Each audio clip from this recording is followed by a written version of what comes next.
बता दिए हैं कि गोबर सूख के बता देगा भैंस का उम्र कितनी है।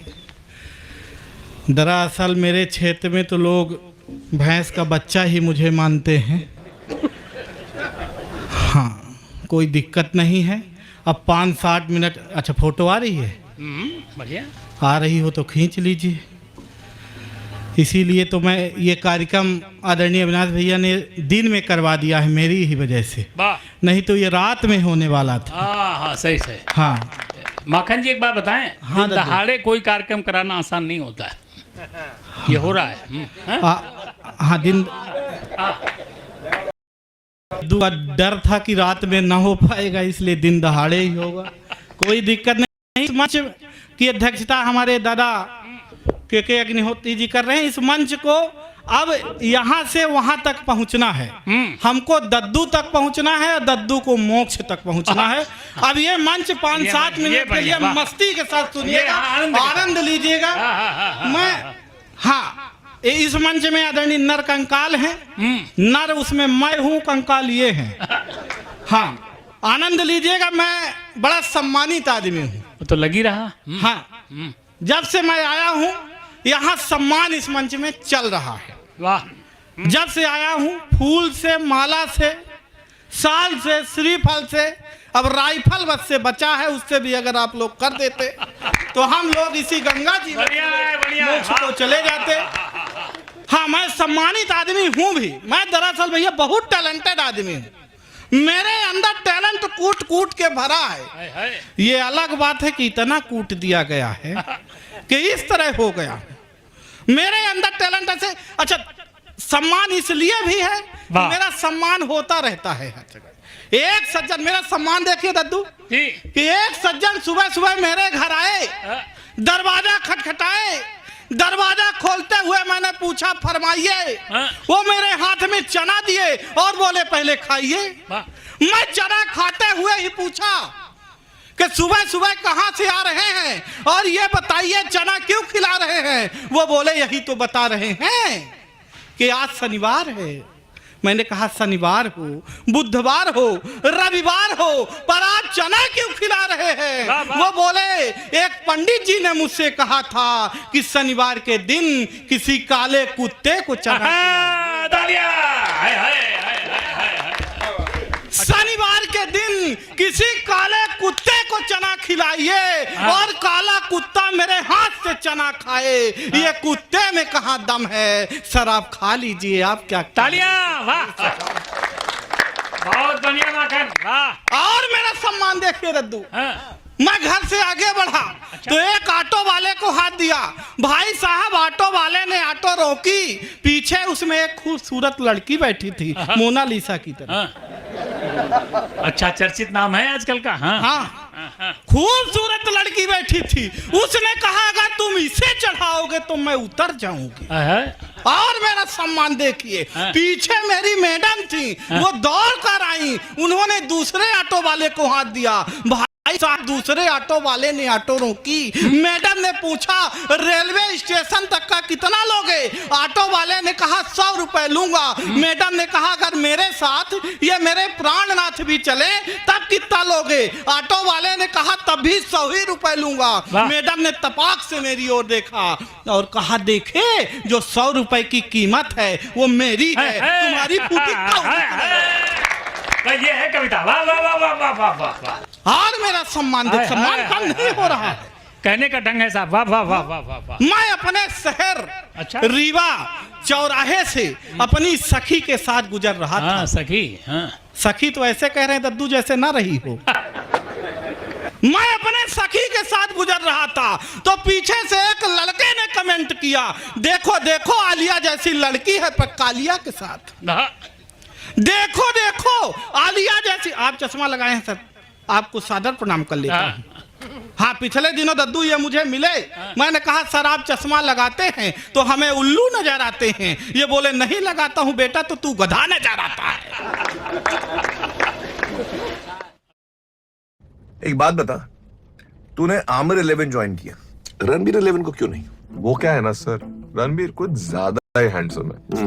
उसके सामने में थोड़ा फीका पड़ जाता। पर आपके साथ वो प्रॉब्लम नहीं है। क्या बोला? आपकी टीम में कौन? ड्रीम 11। इस खेल में आदत लगना या आर्थिक जोखिम संभव है, जिम्मेदारी से खेलें। तो उसने कहा कि जिसे तू कालिया कह रहा है यह व्यक्ति मुझे ऐसे नहीं मिला है। तो उसने पूछा कैसे मिला है, तो बताया कि सालों तक पूजा पाठ जप तप किए मैंने, ऐसे नहीं मिला दद्दू। वो सावन के 16 सोमवार व्रत रही है तब जाके मुझे पाई है बाबा। हाँ, पिछले दिनों फिर थी। मैंने कहा अब क्यों रहती हो? अच्छा माइक नहीं डिस्टर्ब करना भाई, मुझे देखकर आज तक कुकर सीटी नहीं मारा है, माइक से गड़बड़ी नहीं छेड़ना। उसने कहा मैं पहले भी रहा करती थी। मैंने पूछा पहले क्यों रहती थी? बोली पहले सुंदर वर मांगा करती थी। मैंने कहा अब तो पा गई हो, अब क्यों रहती हो? बोली अब इसलिए रहती हूँ कि भगवान मिले तो उनसे पूछूंगी कि क्या मांगा था और क्या दे दिया है। हाँ, एक बार ऐसे ना बजाइए, बजाइए तो जोरदार बजाइए। अच्छा है। हाँ। कि सालों तक पूजा पाठ जप तप किए मैंने, सालों तक पूजा पाठ जप तप किए मैंने, तब जाके मेरे लिए प्यार लेके आए हैं। दुनिया की नजरों में लायक ना प्यार मेरा, फिर भी ये मेरे लिए यार लेके आए हैं। बहार लेके आए हैं, फुहार लेके आए हैं, फुहार लेके आए हैं, बहार लेके आए हैं। मेरे लिए हीरो वाला हार लेके आए हैं। और मेरे इस तप का तो यही परिणाम मिला, शनिदेव स्वयं अवतार लेके आए। मेरी तरह दिख रहे अगर यहाँ 1-2 पीस भी हों तो कल से अपने आप को शनिदेव ही समझें। नहीं, हंसने की बात नहीं है, तेल चढ़ जाएगा पर हल्दी नहीं लग पाएगी। नहीं, हल्दी लगने में ही बड़ा खतरा है दादा। मेरी तो लगी नहीं पा रही थी। मैं जहां से आया हूं बिंद यानी सफेद शेरों की धरती। वाह दादा मुझसे मिले तो बोले यार सफेद शेरों की धरती में तुम जैसा भालू कहां से पैदा हो गया? अरे अच्छा है। तो मेरी तो लगी नहीं पा रही थी। तो मेरे पिताजी के कई बार निवेदन करने पर एक शादी वाले मेरे घर आए, मुझे देख कर जाने लगे, बोले कुछ नहीं। तो मेरे पिताजी खुद ही आगे बढ़े दादा और बोले कि आपने लड़का देख लिया? बोला कुछ नहीं। उन्होंने कहा देखिए भाई साहब, हमने लड़का देख लिया है, अब आप इसे ब्यूटी पार्लर वाले को दिखाइए। पिताजी ने कहा शादी ब्याह लड़के और लड़की के संबंध हैं, आप लड़की को दिखाइए। तब जाकर फिर मुझे लड़की देखने के लिए आई। आधा घंटे तक लड़की हमको देखती रही। अरे हम लड़की को देखते रहे, ना लड़की हमसे कुछ बोल रही थी, ना हम लड़की से कुछ बोल रहे थे। आधा घंटे बाद लड़की ने हिम्मत करके बोली कि भाई साहब लड़का आपा ही है। भाई साहब लड़का आपा ही है। मैंने कहा जी बहन जी हम ही हैं। उसने कहा जब हम आपसे विवाह कर लेंगे तो आप मुझे क्या मानेंगे? मैंने कहा जिंदगी। उसने कहा लानत है ऐसी जिंदगी पर जो आपसे विवाह करना पड़े। बहुत अच्छा, वाह। पर किसी तरह से मेरा विवाह लगा कर लगा रह गया, हो नहीं पाया। अरे क्योंकि जैसे विवाह लगा उसके बाद कोरोना काल लगा और लॉकडाउन लग गया। सब होने वाली अपनी दुल्हन से दादा वीडियो कॉल में बात कर रहे थे, मैं नहीं कर पाया। मैं अगर कर लेता और वो देख लेती मामला वहीं समाप्त हो सकता था। तो मैंने उसे बताया कि कहाँ मिलो तो क्या हो सकता है कि फोन में ही की है बात, फोन में ही की है बात। दिन दिन रात रात 4G का लाभ एक दिन ना उठाया है। प्रेम में पड़े हुए थे, प्रेम में जड़े हुए थे, प्रेम प्याला पी के प्रेम गीत गाया है। बरमाला हाथ में थी, सखियां भी साथ में थी, सखियां भी साथ में थी, बरमाला हाथ में थी। दुल्हन ने देखते ही जोर से चिल्लाया है कि एक प्रश्न पूछती हूँ, आप ही बताएं नाथ, मुखड़ा पति का किस सांचे से बनाया। अब उस पगली को क्या मालूम कि प्रभु जिस सांचे से ये मुखड़ा बना रहे थे, मैं वो सांचा ही हूँ। हाँ, मैं यही सांचा लेकर डॉक्टर साहब के पास पहुंचा। मैंने कहा, डॉक्टर साहब, इस सांचे में भी कुछ हो सकता है? बोले बिल्कुल हो सकता है। मैंने कहा क्या?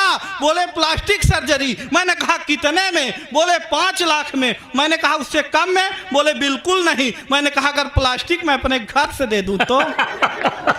तब भी नहीं माने। मैंने कहा डॉक्टर साहब मत मानिए, मत करिए, पर आप इतना बताइए कि आपके ये क्लिनिक में, आपकी ये गाड़ी में ये प्लस का चिन्ह क्यों बना रहता है? बोले बेटा बताता तो किसी से नहीं हूं, पर तुझे बता रहा हूं और तू किसी से नहीं बताना। हालांकि जब से उन्होंने मुझे बता दिया है तब से मैं सबको बताए जा रहा हूं। बोले देखो बेटा, प्लस का मतलब ये है एक खड़ी डंडी एक लेटी डंडी। मतलब मेरे यहाँ मरीज ऐसे खड़ा खड़ा आता है, ऐसे लेटा लेटा। अब तालियां होनी चाहिए, बहुत बढ़िया है, वाह। हाँ, टेंशन में रहने की जरूरत नहीं है, जिंदा दिली दिखाइए। आप मस्त लोग हैं, कोई दिक्कत नहीं। टेंशन दद्दू कहाँ गए आप? डायरेक्ट मोछ को चले गए क्या? हाँ, टेंशन आता कैसे है? कहाँ कौन सा टेंशन आ जाए कोई नहीं जानता। मैं मस्त मौला आदमी, टेंशन आता कैसे दद्दू? ना हो, मैं मस्त मौला आदमी एक दिन रास्ते से जा रहा था तो एक खूबसूरत लड़की ने मुझ जैसे खूबसूरत आदमी से लिफ्ट मांगा। मेरे लिए तो यही टेंशन की बात थी, पर मैं बहुत अच्छा आदमी, मैंने उसे लिफ्ट दिया। भाई साहब कुछ दूर जाने के बाद उसे चक्कर आने लगे, मुझे और टेंशन हो गई। मैं उसे सीधे हॉस्पिटल लेके पहुंचा। 10 मिनट बाद डॉक्टर आया, बोला बधाई हो भाई, आप बाप बनने वाले हो। मुझे और टेंशन, बोला बधाई हो भाई, आप बाप बनने वाले हो। मुझे और टेंशन हो गई। मैंने कहा कदापि नहीं, होने वाले बच्चे का बाप मैं नहीं हूं। तभी वो लड़की आ गई, बोली नहीं यही है तो और टेंशन। भाई साहब मेरा मेडिकल चेकअप कराया गया और रिपोर्ट ये आई, मैं तो कभी बाप नहीं बन सकता। और टेंशन हो गई। फिर मुझे ख्याल आया घर में मेरे 2 बच्चे, वो किसके? और टेंशन हो। इतने में नरकंकाल दादा का फोन आया। सुनो महाराज, बोले बेटा तुझे इतनी टेंशन है तो तू मेरे घर आ। मैं इनके घर पहुंचने ही वाला था कि एक छोटे से बच्चे से पूछ लिया, नरकंकाल जी का घर जानते हो? बोला हाँ, यही बगल वाला जहां से मियाँ बीबी की लड़ने की आवाज आ रही है। मैंने कहा तुम उन्हीं के बेटे हो? बोला इसी बात पे तो अंदर झगड़ा चला चला। टेंशन टेंशन समाप्त ही नहीं हो रही। पर आप लोग मत रहिए टेंशन में, आप लोग प्रयाग में हैं, कोई दिक्कत नहीं। प्रयाग के तो ऐसे भी कमाल कमाल के बच्चे होते हैं। मैं पिछले दिन यहाँ आया दादा, मैंने एक बच्चे, मैं विद्यालय गया तो वहाँ अधिकारी पहले से आए हुए थे। मैंने वहाँ अधिकारी एक बच्चे को खड़ा करके पूछ रहे थे, बेटे बताओ कि शंकर भगवान का धनुष किसने तोड़ा? अब लड़का प्रयाग का था तो खड़ा होते ही बोला, भगवान कसम मैंने तो नहीं तोड़ा, ये रामू तोड़ा होगा, ये टंटपाली करता है। मास्टर साहब ने, अधिकारी साहब ने मास्टर साहब को बुला लिया कि कैसे बच्चों को पढ़ाते हो, इनको तो यही नहीं मालूम कि शंकर भगवान का धनुष किसने तोड़ा। मास्टर भी, वो भी प्रयाग के, उन्होंने कहा देखिए सर, ये मेरे पढ़ाए बच्चे हैं, ये कुछ भी कर सकते हैं पर धनुष नहीं तोड़ सकते। अधिकारी आगे बढ़ गए प्रिंसिपल साहब के पास कि कैसे मास्टर है और कैसे बच्चे, इनको तो यही नहीं मालूम कि शंकर भगवान का धनुष किसने तोड़ा। प्रिंसिपल भी, वो भी कमाल के, वो भी प्रयाग के, उन्होंने कहा देखिए सर, फालतू की बात छोड़ दीजिए, आप सिर्फ इतना बताइए कि दूसरा धनुष कितने में आएगा। कमाल कमाल के बच्चे हैं, कमाल कमाल के लोग हैं। एक दिन मास्टर साहब ने पूछ लिया, बेटा ये बताओ तीसरी आंख और तांडव किसे कहते हैं? अब प्रयाग का बच्चा था, वो खड़ा होकर के बोला, देखिए सर, आज आप घर जाइए और गुरु माता जी को कहिए कि आज खाना बाहर खाया जाएगा। अब आप बाहर निकल जाइए और अपना फोन बंद कर लीजिए। 3 घंटे बाद वापस घर जाइए और फिर माता जी से पूछिए कि क्या खाना बनाई हो। फिर जो नेत्र खुलेगी उसे तीसरी नेत्र कहते हैं, और जो घर पर होगा उसी को तांडव कहते हैं। कमाल के बच्चे। हमारे 5-7 लोगों के बीच में 2 हमारी बहनें हैं, बिल्कुल। मतलब ये समझती हैं कि जो 8-10 लोग ये मिलके कर सकते हैं, ये 2 कर सकती हैं। इसका अर्थ यही। हाँ, बेटियों का बड़ा क्रेज है। सरकार भी हम लोगों को हल्के में ले रही है। हर जगह आप लिखा पाएंगे बेटी बचाओ और बेटी पढ़ाओ। दीवार के पीछे तक नहीं लिख रहे कि एक बार बेटे बचाओ। बेटे इसी नर्मदा नदी से, गंगा नदी से बह के आए, इनको कूड़े में फेंक दो, इनका कहीं सम्मान नहीं है। लेकिन क्यों नहीं है ये मैं बताऊंगा कि बेटियों का क्रेज यार, बेटियों का क्रेज यार एकाएक बढ़ गया है। बेटे तो एक साथ चूल्हे में जा रहे, बेटे तो माता पिता की नाक कान काटते हैं, बेटियों को घर की यार लक्ष्मी बता रहे। बेटी को पढ़ाओ यार, बेटी को बचाओ यार। नेताजी भी आज बेटी बेटी गुण गा रहे। मैं मानता हूँ बेटियां कि गोल्ड मेडल ला रही, पर बेटे भी यार गोल्ड फेंक लेके, बेटे भी कुछ ना कुछ कर रहे हैं। बेटियों का सम्मान होना चाहिए, पर बेटों का भी सम्मान होना चाहिए। पर आज का ये दौर किधर जा रहा है? मैं उन लोगों से, उन फिल्म दुनिया वालों से कहना चाहता हूं कि अगर एक साथ परिवार बैठकर हम कोई फिल्म न दे पाए तो ऐसी फिल्म मत बनाइए। ऐसा बड़ा भारत बनाने की कोई जरूरत नहीं। तब कहना चाहता हूं कि तुम भारत को भारत रहने दो, तुम भारत को भारत रहने दो, न इसे एडवांस करो जी। तुम भारत को भारत रहने दो, न इसे एडवांस करो जी। तुम सिर्फ भारत के संस्कार बचाओ, न लुंगी डांस करो जी। शीला की ये भरी जवानी जान रहे हो तुम, ओए ओए ओए हनी सिंह पहचान रहे हो तुम। ये 2-4 बाटल के चक्कर में बस वही होता है। यही तमाशा देख के घर का हर बच्चा यूं खोता है। भारत को न चीन, न जापान, न ये फ्रांस करो तुम सिर्फ भारत के संस्कार बचाओ। न लुंगी डांस करो तुम, न लुंगी डांस करो तुम, न लुंगी डांस। सर, मैं शादी से पहले कुंवारा था, तब मैं श्रृंगार रस की कविताएं लिखता था। फिर हमारी शादी तय हुई, मैं तब भी श्रृंगार रस की कविताएं लिखता था।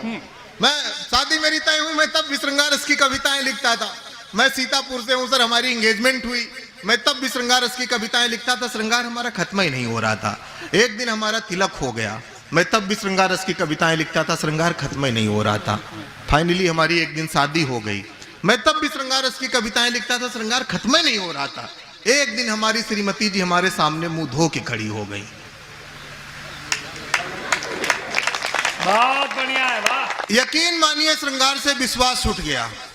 अब मैं हास्य रस की कविताएं लिखता हूं। अच्छा, पहले मुझे लगता था सिर्फ मेरा ही विश्वास उठा हुआ है। यहां पर अमित भैया जैसे मुस्कुराए, उन्होंने तालियां बजाई, ठहाके लगाया, मैं पूरा कॉन्फिडेंस में इनका भी विश्वास उठा हुआ है। एक बार मैं अमित भैया के उठे हुए विश्वास को प्रणाम करता हूं। एक बार बजाइए जरा तालियां की लगे, कभी सम्मेलन शुरू हो गया। हाँ, तो ये और क्या, अब लग रहा है कि कार्यक्रम हो रहा है। मैं आपको बताऊं कि सर, पत्नी और सरकार दोनों एक जैसे होते हैं, बिल्कुल दोनों एक जैसे होते हैं। पत्नी को भी चुनने का मौका मिलता है, सरकार को भी चुनने का मौका मिलता है। चुनने के बाद ना सरकार सुनती है।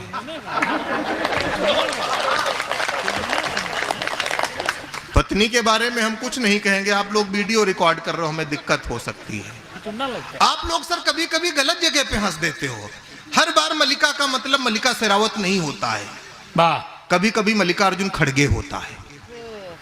खड़गे जी काफी अच्छे टाइप के व्यक्ति हैं, बढ़िया है। हालांकि जो आप समझ रहे हो वैसे ही हैं।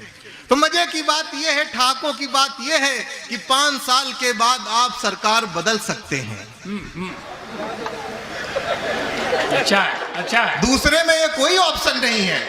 दद्दू, हिंदुस्तान के आदमी की किस्मत बहुत गड़बड़ है। न पत्नी बदल पा रहा है, न पिछले 15 साल से सरकार बदल पा रहा है।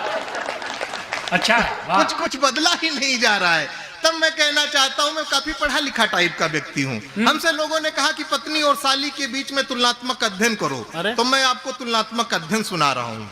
मैंने कहा कि खिले हुए रोज सी लगती है, कैटरीना के पोस्ट सी लगती है, पत्नी चिकन पॉक्स का टीका, साली बूस्टर डोज सी लगती है। बहुत बढ़िया। मैंने कहा पत्नी चिकन पॉक्स का टीका, साली बूस्टर डोज सी लगती है। अच्छा दद्दू, हमारे एक मित्र है शुक्ला जी, अभी आप शुक्ला जी का जिक्र भी कर रहे थे। अगर यहाँ पे कोई शुक्ला बैठा है तो उसका इस बात से पूरा लेना देना है। हाँ, हमें नहीं कहेंगे कि नहीं लेना देना है। तो हमारे बिल्कुल ऐसे मस्ती के साथ सुनिए, देखिए ज्ञान की बातें दद्दू करेंगे, हमारा वो प्रबंधन ही नहीं है।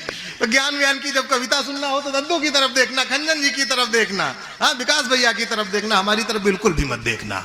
और देखना हो तो अब संगम जी की तरफ देखना। हाँ तो हम कह रहे थे, हमारे एक मित्र है शुक्ला जी, उनकी नई नई शादी हुई। शुक्ला जी के चाचा बस्ती से लखनऊ आए, उनके स्वागत में सम्मान में सारी तैयारियां की गई। अब शुक्ला जी के चाचा के लिए भोजन लगाया गया। भोजन करने के बाद शुक्ला जी के चाचा ने शुक्ला जी को बुलाया, कहा बेटा सब तो सही है। अब शुक्ला जी का जवाब, अगर आपका जवाब हो तो इसे ठाकों में तब्दील करिएगा। शुक्ला जी के चाचा ने शुक्ला जी को बुलाया, कहा बेटा सब तो सही है लेकिन बहू ने दाल पतली बनाई है। अगर शुक्ला जी का जवाब आपका जवाब हो तो तालियों का शंखनाद करिएगा। शुक्ला जी ने कहा चाचा, जो स्त्री पुरुष की हालत पतली कर सकती है वाह वाह वाह वाह वाह वाह, उसके लिए दाल कौन बड़ी बात है। अच्छा है। शुक्ला जी की दाल पतली थी, कालू खेड़ा की दाल में सिर्फ पानी है। मैं आपकी पानी वाली दाल को प्रणाम करके धीरे धीरे अपनी यात्रा का गियर चेंज कर रहा हूं। तो मैं आपको बताऊं कि आजकल एक बड़ी समस्या आई है दद्दू, हमने उस समस्या से हाथ से निकाला। अगर बात पहुंचे तो आनंद लीजिएगा। हमने उस समस्या से हाथ से निकाला। इस वीडियो को जब मैंने इंस्टाग्राम पे डाला तो काफी महिलाओं ने हमारा विरोध किया, उतना ही जितना राहुल गांधी का आजकल विरोध हो रहा है। तो मैंने लगाई वीडियो, तो मेरे साथ क्या हुआ मैं आपको सुनाता हूं। मैंने कहा कि पहने रूपानी हील बाज ना मिले। वाह। कि पत्नी कैसी होनी चाहिए। मैंने कहा कि पहने रूपानी हील बाज ना मिले, हो सीधी साधी डील बाज ना मिले, लूली मिले लंगड़ी मिले या मिले कानी, बस प्रभु पत्नी रील बाज ना मिले। क्या लगता है कैप्टन, ये रणबीर 11 में फिट होगा? तुम एनिमल और ये पार्टी एनिमल।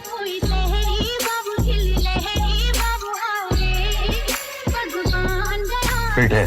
लूली मिले लंगड़ी मिले या मिले कानी, बस प्रभु पत्नी रील बाज ना मिले। ने कहा बस प्रभु पत्नी रील बाज ना मिले। रील की बड़ी समस्या है। घर वाली से कहो खाना बना दो तो रील बना देती है। हाँ, लेकिन जब जिस मंच पे दद्दू रामकिशोर तिवारी जी संचालन कर रहे हो, आप जैसे प्रबुद्ध लोग बैठे हो और एक पावन मंच हो, तब एक बात बड़ी मैं जिम्मेदारी के साथ कहना चाहता हूँ, पत्नी परिहास का नहीं, पत्नी विश्वास का विषय है। तब मैं पत्नी के सम्मान में कविता पढ़ता हूँ। मैंने 4 पंक्तियां लिखी कि बिना खबरों की खबर बनाती है पत्नी, डरपोक पति को निडर बनाती है पत्नी, आदमी कमा के बना सकता है मकान किंतु उसको संवार कर घर बनाती है बहुत पत्नी। बढ़िया, वाह वाह वाह। तो ये होता है, देखिए कि ये जो गाने लिखने वाले लोग हैं सर, तो जितने भी हास्य के कवि हैं, जैसे अखिलेश दद्दू बैठे हैं और विकास भैया हैं, नरकंकाल दादा हैं, जितने भी हास्य के कवि हैं सब प्रैक्टिकल बातें करते हैं। ये जो प्रेम के कवि हैं बिल्कुल भी प्रैक्टिकल बातें नहीं करते। ऐसा लिख देंगे कि मैं चांद तारे तोड़ लाऊंगा, कहीं संभव? हाँ? अब किसी ने गाना लिखा कि उसने जुल्फे लहराई तो बरसात हो गई। अब बताइए, अगर किसी की जुल्फे लहराने से बरसात होती तो बुंदेलखंड में सूखा पड़ता? वाह। किसी ने लिखा कि मैं उसकी जुल्फों की छांव में सो गया। अब बताइए, अगर किसी की जुल्फे इतनी घनेरी हैं, इतनी उपयोगी हैं, तो संकीर्तन परिवार इतना होशियार परिवार है। अब बताइए, अगर ये जुल्फों से काम हो सकता था तो ये पंडाल लगाने की क्या जरूरत थी? कहते थे कि लहराओ जुल्फे, कवि सम्मेलन किसी की जुल्फों की छांव में होता। किसी ने वो गाना लिखा कि लड़की कमाल हो अखियों से गोली मारे। आप सबने सुना होगा कि लड़की कमाल हो अखियों से गोली मारे। अब बताइए, मोदी जी इतने होशियार प्रधानमंत्री हैं, अगर लड़की अखियों से गोली मार सकती है तो 36 रफाइल खरीदने की क्या जरूरत है?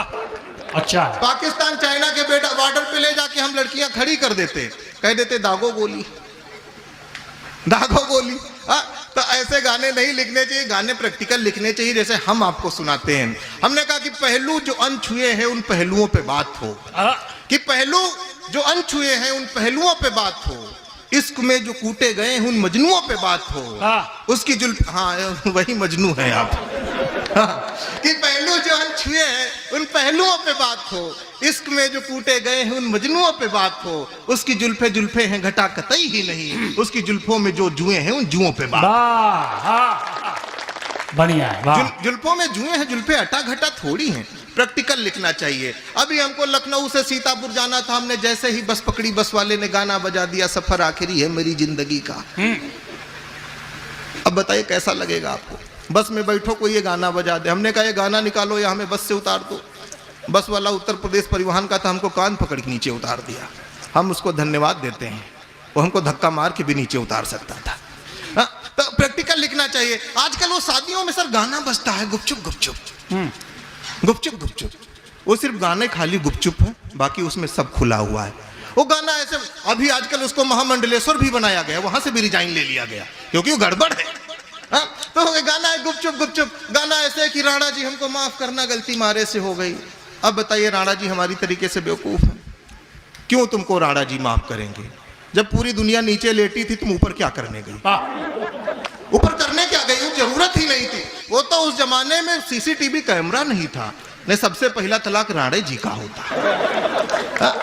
है कि नहीं? गाने प्रैक्टिकल लिखने चाहिए। हम जैसे आपको सुनाते हैं कि ड्राइवर से उसने हमको पेंटर बना दिया, हमारी प्रेमिका पैसा लेके गायब हो गई, तो हमने उसको कैसे निपटाया? हम आपको, समस्याएं मॉडर्न आ रही हैं तो सलूशन उनके मॉडर्न होने चाहिए, हम आपको उपाय बताते हैं आप कैसे निपटा सकते हैं। कि ड्राइवर से उसने हमको पेंटर बना दिया, कि ड्राइवर से उसने हमको पेंटर बना दिया, इश्क में तबाही का सेंटर बना दिया, और 10,000 लेकर फरार थी प्रेमिका, हमने भी उसको लोन में गारंटर बना दिया। अभी उसको HDFC बैंक वाले ढूंढ रहे हैं।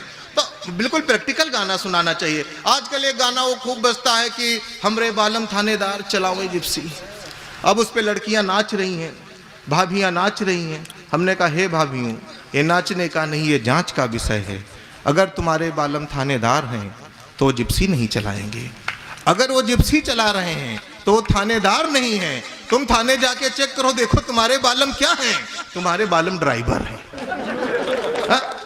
ये सब प्रैक्टिकल लिखना चाहिए। जैसे हम आपको सुनाते हैं कि मिस्री कहूं या सहज सा घुल रहा हूं मैं, बिल्कुल इससे प्रैक्टिकल आपने नहीं सुना होगा।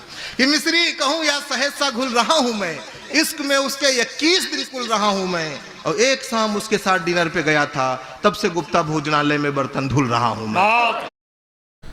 हम